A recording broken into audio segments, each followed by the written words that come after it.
ভারতে বিভিন্ন প্রতিযোগিতামূলক পরীক্ষার প্রশ্নপত্র ফাঁস এবং শিক্ষার্থীদের উপর পুলিশি দমন পীড়নের অভিযোগে কেন্দ্রীয় সরকারের কাছে 5 দফা দাবি উত্থাপন করেছেন বিরোধী দলীয় নেতা রাহুল গান্ধী।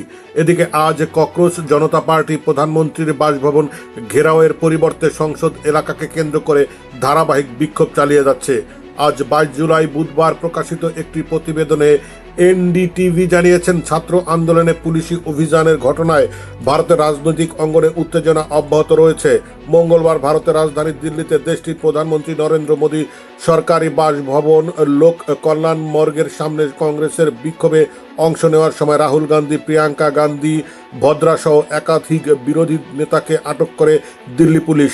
পরে রাতেই তাদের মুক্তি দেওয়া হয়। মানে ভালো, দামে সস্তা। আজই কিনুন জাদু ডিটারজেন্ট পাউডার। আপনার কাপড় হবে ঝকঝকে পরিষ্কার।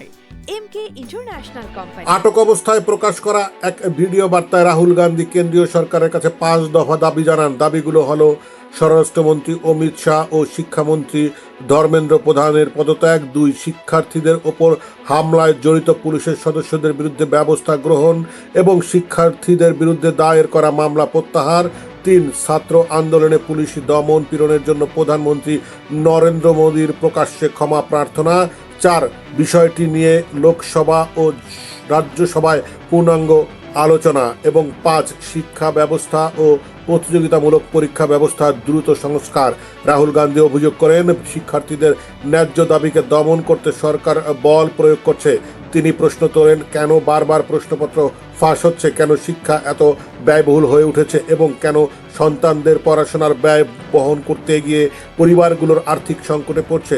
বিরোধী জোটের সব দল বুধবার সংসদের উভয় কক্ষে বিষয়টি নিয়ে বিস্তারিত আলোচনার দাবি জানাবে এবং শিক্ষার্থীদের দাবির পক্ষে আন্দোলন অব্যাহত রাখবে। অন্যদিকে সামাজিক যোগাযোগ মাধ্যম এক্সে দেওয়া এক পোস্টে ভারতের শিক্ষামন্ত্রী ধর্মেন্দ্র প্রধান কংগ্রেসের সমালোচনা করে বলেন, শিক্ষার্থীদের সমস্যা সমাধানের চেয়ে রাজনৈতিক সুবিধা নেওয়াই দলটির মূল উদ্দেশ্য। সরকারের পক্ষ থেকে আলোচনার পথ খোলা থাকা সত্ত্বেও কংগ্রেস সংঘাতের রাজনীতি বেছে নিয়েছে। সর্বশেষ তথ্য অনুযায়ী ককরোচ জনতা পার্টি আজও আন্দোলন অব্যাহত রেখেছে। তবে গতকালের মতো প্রধানমন্ত্রীর বাসভবন ঘেরাওয়ের পরিবর্তে আজ তাদের কর্মসূচির কেন্দ্রবিন্দু সংসদ ভবন, যন্তর মন্তর এবং দিল্লির বিভিন্ন স্থানে ধারাবাহিক বিক্ষোভ করবেন। মুক্তি টিভি নিউজ ডেস্ক।